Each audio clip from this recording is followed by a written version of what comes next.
네, 화요일에 잠금 해제 시작합니다. 오늘은 양 지수가 모두 9선에 걸쳐져 있네요. 코스피는 2,590포인트 선, 그리고 코스닥은 779포인트 선에 걸쳐 있는데 영 상승의 모멘텀을 좀 받아가지 못하고 있는 우리 증시의 모습입니다. 특히나 내일 또 휴일이기 때문에 눈치 보기가 더욱더 가열화되고 있는 양상인데요. 자, 오늘 이분과 함께 종목 이야기 조금 더 깊게 들여다보도록 하겠습니다. 레몬리서치 김민수 대표님 나와 계십니다. 대표님 어서 오세요. 안녕하십니까.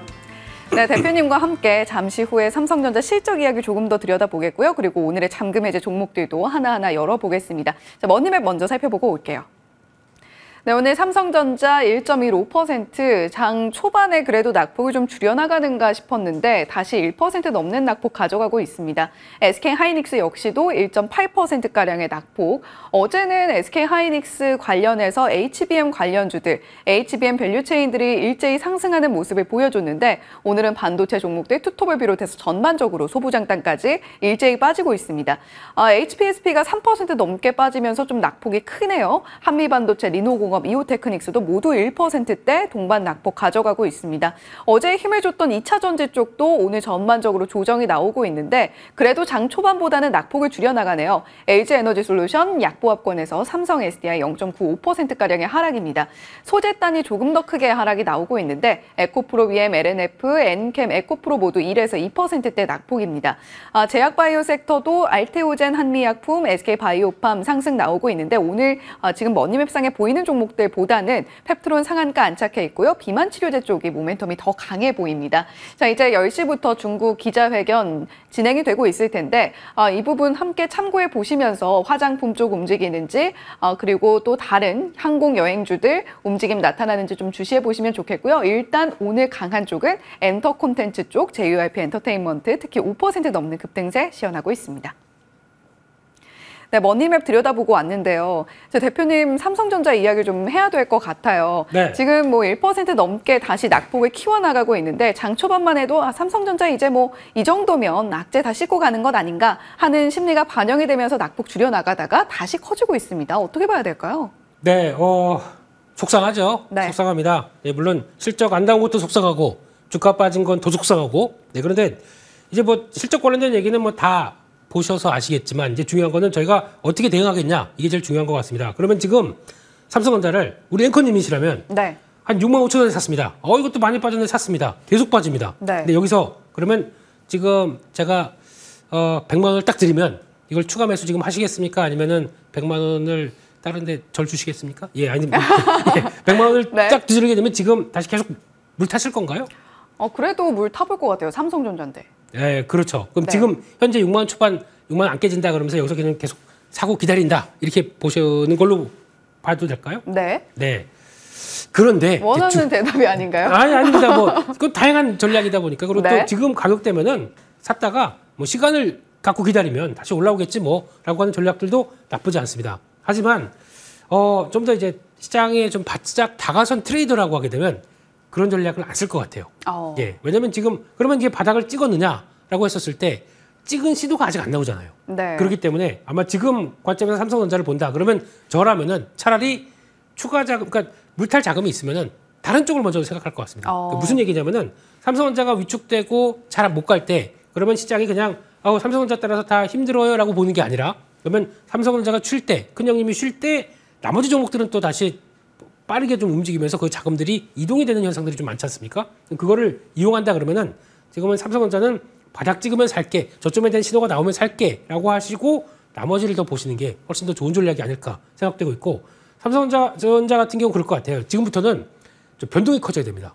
무슨 얘기냐면 그냥 줄줄줄줄 이렇게 빠지게 되면 그냥 하락 지속형이라고 봐야 되겠죠? 네. 근데 그게 아니라 저점이든 확인되게 되면 단기간에 아프지만 한번 쭉 빠졌다가 확인하고 돌아선다든가 이런 저점에 대한 변동성 아니면 탁 전환돼서 반등 시도하는 모습들 나오고 다시 한번 밀렸다가 이렇게 가는 변동성 이런 모든 것들을 생각했을 때 변동이 커지면서 바닥을 찾는 과정을 보셔야지 그냥 가격이 그 사이에 한 1,000원 빠졌네 또 사 1,000원 또 빠지네 또 사 이렇게 됐다가는 오히려 좀 자본의 배치를 좀 효율적으로 쓰지 못할 것 같아서 그거에 대해서 한번 좀 고민을 해보셨으면 6만 원대가 싸다 비싸다의 논리가 아니라 저점을 찍었느냐 안 찍었느냐 논리로 좀 보시는 게 좋을 것 같습니다. 네. 또사 하시는데 전 줄 알았습니다. 대표님과 저의 자리가 이렇게 정해져 있는 이유이기도 하다라는 생각이 드는데요. 저 삼성전자 눌렸습니다. 지금 예, 죄송합니다. 예. 전략 고민하고 계신 분들이라면 대표님께서 주신 의견도 한번 참고해 보시면서 삼성전자 투자 전략 어떻게 가져갈까? 지금 나한테 여유 자금이 있다면 어떻게 활용할까? 그 부분 고민해 보시면 좋을 것 같습니다. 자, 오늘 김민수 대표님과 함께 만나볼 잠금 해제 첫 번째 종목 바로 열어보도록 할게요. 자, 오늘의 첫 번째 종목입니다. 일진전기인데요. 전선과 변압기, 두 마리 토끼라는 제목이 붙어 있습니다. 일진전기의 첫 번째 키워드 바로 열어보면요. 자, 일진전기 오늘의 키워드 전선 그리고 중전기입니다. 지금 뭐 두 마리 토끼라고 이야기를 해주셨는데 전선과 중전기 이것이 바로 그 두 마리 토끼의 주인공인가요?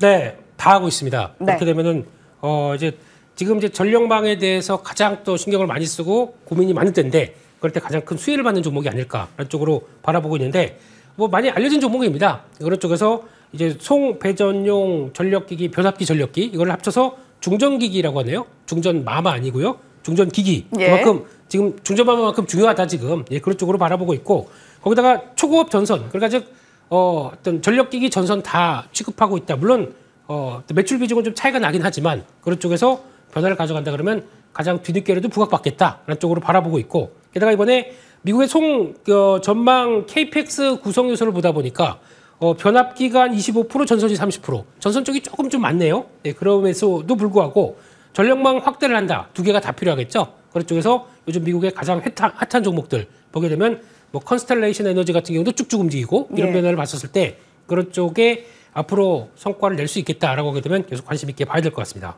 네, 이 정선과 중전기 모두 영위를 하면서 두 마리 토끼를 꽉 잡고 있는 일진전기다라고 이야기를 해주셨는데요. 두 번째 키워드도 바로 열어보겠습니다. 자, 이번 키워드는 초고압 케이블입니다. 이 초고압 케이블 부문이 진입 장벽이 굉장히 높다고 들었거든요.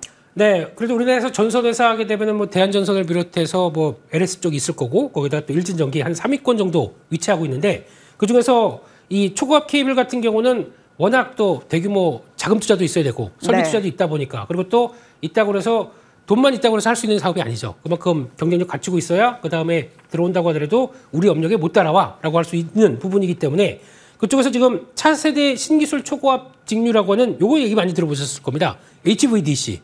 최근에 뭐 대한전선에서도 모멘텀 갖고 거기다가 대규모 수주 나오다 보니까 주가가 탄력을 받았었는데 이쪽도 관련된 프로젝트 쪽에서 시장에서 경쟁력이 있다라고 하게 되면 이것도 앞으로 가야 될 방향들이겠죠. 그런 쪽에서 갖고 있는 모습들이기 때문에 이에 따른 기대감도 같이 높겠다라고 하게 되면 새로운 신사업과 함께 시장에서 원하는 쪽들 대응해준다라고 하게 되면 전선 쪽에서도 관심이 높아진다 이렇게 봐야 될 것 같습니다. 예, 앞서서 이 정선과 중전기 쪽 모두 영위하고 있는 두 마리 토끼를 꽉 쥐고 있는 기업이 일진전기다라고 말씀을 해주셨는데 특히 초고압 이 케이블 부분에서 돈뿐만이 아니라 기술력이 담보가 되어 있고 또 앞으로 신성장 동력으로 삼아볼 만한 포인트들도 포진해 있다라는 이야기 짚어주셨습니다. 자, 세 번째 포인트로 이어가 보겠습니다. 이번에는 증설 효과에 대한 이야기를 해볼까 하는데요. 네. 증설을 하려면 여러 가지 뭐 돈도 필요하고 하겠습니다만 증설을 한다라는 것은 우리가 앞으로 벌어들일 돈에 대한 자신감이 있다 이렇게 또 해석을 해볼 수 있지 않을까요?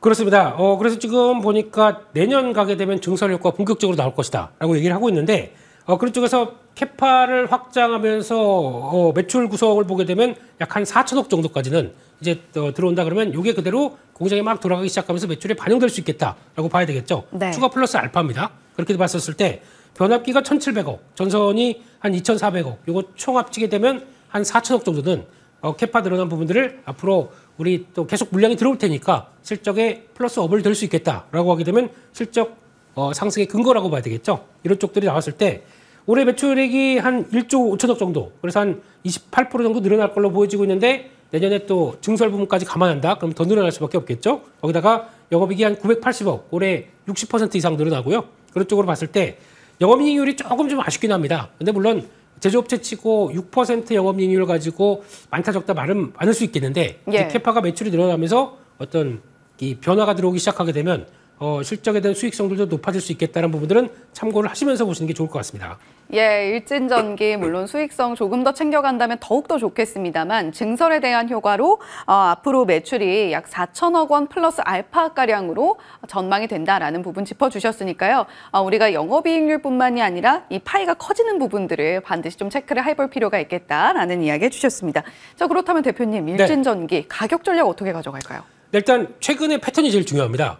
중요하게 많이 좀 밀렸다가 돌아오기 시작하는데 여기서 한 21,000원대 중반대를 잘 안 깹니다. 막 지지하기 시작한다라고 하게 되면 지금 뭐 시장에서는 HD 현대일렉트를 많이 보겠지만 우리도 다음 자리로 갈 거야라고 하는 강한 지지력들이 주가의 탄력을 가져가지 않을까라는 쪽에서 이렇게 되기 시작하면 지난 고점대 부근 한 29,000원대 부근은 충분히 그러니까 물론 이제 한 번, 두 번, 세 번 박스권이 한 세 번이 돌파를 하는 모습들 쪽에서 그 정도까지는 갈지 않겠느냐 한쪽으로 바라보고 싶고요. 손절가는 이 박스권의 단기 지지권이 깨지는 25,000원대를 손절가로 보도록 하겠습니다. 예, 오늘 한 22,000원 선 지나고 있는 일진전기인데 앞으로 좀 목표가를 잡아본다면 29,000원 그리고 손절가는 25,000원 선에서 잡아보면서 대응해 보시면 좋겠다라는 이야기 전해주셨습니다. 자, 잠금 해제 김민수 대표님과 여러분 첫 번째 종목은 일진전기였고요. 두 번째 종목은 어떤 종목일까요? 바로 만나보겠습니다. 자, 두 번째 잠금 해제 종목 한화엔진입니다. 중국발 훈풍이 불어온다라는 제목이 붙어 있는데 한화엔진의 첫 번째 키워드는 무엇일지 바로 열어보겠습니다. 업사이클, 뭐 조선 관련해서 계속해서 뭐 좋다 이야기를 하는데 어제는 좀 빠졌다가 오늘은 또 살짝 좀 반등이 나오고 네. 이 조선 사이클은 굉장히 또 크고 길잖아요. 네. 이 업사이클 상황에서 한화엔진의 강점 뭐가 있을까요? 네, 이번에 그래도 기대를 많이 하죠. 조선 쪽에 대한 사이클에 대한 업황이 터나는 것들. 근데 예. 그런 쪽에서 제 개인적으로는 엔진은 못 참습니다. 이번에 가장 큰 핵심이 엔진이 될 것이다라고 봐야 될 것 같고 게다가 지금 엔진 쪽을 보게 되면 지금 이제 사이클이 돌면서 지금 조선업에서 계속 나온 얘기가 중국 쪽이 그렇게 막 경기 부양하면서 커지는데 그럼 그만큼의 캐파 늘리고 그쪽을 되게 강화시키게 되면 한국의 조선의 경쟁력이 좀 위축되는 거 아니냐. 그런 쪽에서 자꾸 좀 얘기가 나온다고 하더라도 네. 괜찮습니다. 엔진 쪽은 괜찮습니다. 선사들이 그러니까 만약에 계약 조건 쪽에서 다 좋은데 니네가 만드는데 엔진은 한국 거 쓰세요. 이렇게 딱 조건을 달는 경우도 있습니다. 그렇게 되면은 그만큼의 경쟁력이 높다는 얘기고 그만큼 또 오래 많이 쓰고 싶다 보니까 경쟁력 높은 데서 좀 받고 싶은 거죠. 그러면 엔진 쪽에 대한 기대감은 여전히 높다라는 쪽으로 바라보면서 봐야 될 것 같기 때문에 이 지금 저속 엔진 시장 점유율 세계 2위고요. 게다가 또 중국 쪽에서 나오는 컨테이너선 대형 쪽에서는 엔진 수주 계속 받고 있다라고 하게 되면 그게 하나의 또 동력이 될 수 있겠다라고 보여지고 있기 때문에 조선 쪽에서도 조금 더 긍정적인 쪽은 마찬가지로 HD 현대마린 엔진이라고 있죠. 이게 전에 STX 중공업 이 두 회사들은 계속 추적하면서 보시는 게 맞겠다 이렇게 생각하고 있습니다. 예. 그렇다면 이 중국 조선업의 캐파 증설로 인해서 국내 조선사들에 대한 뷰는 엔진보단 좀 약하다 이렇게 보시는 건가요? 그렇지는 않고요. 어차피 이제 턴에서 돌아갈 걸로 보여집니다. 근데 네. 최근에 철강석 가격도 올라가고 막 하다 보니까 오히려 그러면은 지금 후판 가격들을 올려야 되다 보니까 마진에 좀 부담이 아니겠느냐라는 쪽으로 해석을 하다 보니까 자꾸 조선주들도 좀 삐끗삐끗 된다고 보여지는데 그래도 괜찮습니다. 어차피 사이클이 돌기 시작하면서 나오는 변화까지 생각하게 되면 그렇게 큰 부담은 아니라고 생각되고 있고요. 그중에서 핵심적인 부분을 만들고 있는 엔진이다라고 하게 되면 이게 더 중요한 포인트가 되겠다라고 바라보고 있습니다. 네, 조선사에 대한 뷰도 살짝 더 여쭤봤습니다. 일단 김민수 대표님께서는 엔진은 어느 쪽이든 좋다라고 이야기를 해주셨고 그러한 관점에서 한화엔진은 이 업사이클의 최대 수혜 종목이 될 수 있을 것이다 라는 이야기 해주셨습니다. 자, 두 번째 키워드도 바로 열어볼게요.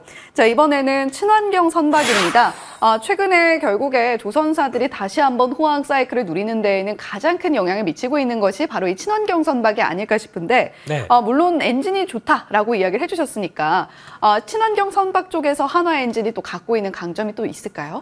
네, 세계 최초로 선박용 이중연료 엔진. 예, 그러니까 저희가 DF라고 얘기를 하는데 이게 왜 중요하냐면 저 먼 바다에서는 그래도 바다가 망망대해지 않습니까? 네. 거기서는 그래도 벙커 CO 같은 거 써도 됩니다. 이산화탄소가 저렇게 다 그쪽으로 날아가게 되면 근데 물론 안 좋죠. 안 좋긴 한데 그래도 용인을 할 수 있습니다. 근데 배가 이제 항구로 들어왔을 때는 그거 계속 쓴다 그러면 이쪽 다 오염될 거 아닙니까? 네. 그때는 청정 연료를 써야 되겠죠. 그러니까 그 연료가 두 개가 됩니다. 이런 식으로 바꾸는 엔진이 앞으로 대세가 될 것이다 라고 하게 되면 그쪽에 먼저 세계 최초로 개발했는데 강점이 있겠죠. 그런 부분들과 함께 또 탈질 시스템 쪽도 같이 개발을 했다라고 하게 되면 이런 쪽에서도 성과를 낸다라고 했었을 때 앞으로 IMO 국제해상기구가 계속 또 이 친환경 연료에 대해서 강화를 시키고 이산화탄소 배제를 시키는 쪽으로 방향을 가기 시작하는 게 지금 현실인데 그런 쪽에서 수혜를 받는다라는 쪽으로 보게 되면 계속 강조를 해야 될 걸로 보여지고 있습니다. 예, 친환경 선박에 대한 수요는 계속해서 늘어날 수밖에 없을 겁니다. 그렇다면 결국에는 다시 시선이 조선사 쪽으로 쏠리게 되고 그 가운데에서도 엔진을 영위하는 쪽은 우리가 지속적으로 체크를 해야 될 텐데 한화엔진 그 안에서도 가운데에 자리하고 있다라는 부분 짚어주셨고요. 자, 세 번째 키워드 이어가 볼게요. 이번에는 턴어라운드입니다. 결국에는 실적이 잘 나와줘야 될 텐데 네. 실적의 턴어라운드 이 지금 현재 상황은 좀 어떻습니까? 네, 일단 작년에 턴어라운드에 성공을 했고요. 예. 올해는 영업이익이 한 720억대. 그러니까 올라서는 모습들이 확인되는 거죠. 내년엔 1,000억대까지 돌아설 걸로 보여지는데 근데 이제 많이들 얘기하시는 게 PBR 4배가 넘어. 예, 거기다가 또 지금 시총이 1조 2천억까지 먼저 와 있어라고 하다 보니까 약간 좀 부담되는 모습들은 있는 것 같습니다. 하지만 그게 프리미엄입니다. 싼 게 가는 게 아니라 고평가지는 하지만 그만큼의 성장을 끌고 간다라고 하게 되면 이것도 계속 또 중요하게 봐야 될 부분들이고 거기다가 이제 수주 늘어나는 부분들 체크한다라고 하게 되면 오히려 이런 종목들 매매하시는 게 훨씬 더 낫지 않을까라는 쪽으로 바라보시면서 지금은 일단 지난 고점 대 부분 보게 되면은 한 17,000원대 정도가 고점에서 좀 미끄러지는 모습들이 이어졌었는데 이번에 실적 확인들이 된다라고 하게 되면 그때들 넘어가기 시작하면서 목표가는 한 2만 원대까지는 봐도 되겠다라고 생각을 하고 있고요. 손절가는 13,500원으로 말씀드리겠습니다. 예, 한화엔진. 일단 가격적으로 만약에 우리가 좀 높다라고 보여지기보다는 결국에 프리미엄을 받았다라고 해석을 해주셨고요. 지금 현재 가격보다 조금 더 업사이드 열려 있어서 목표가 2만 원 제시를 해주셨으니까요. 한화엔진 투자하실 때 참고해 보시면 좋겠습니다. 자, 오늘 화요일에 잠금 해제 레몬리서치 김민수 대표님과 이야기 나눠봤습니다. 오늘 말씀 고맙습니다. 감사합니다.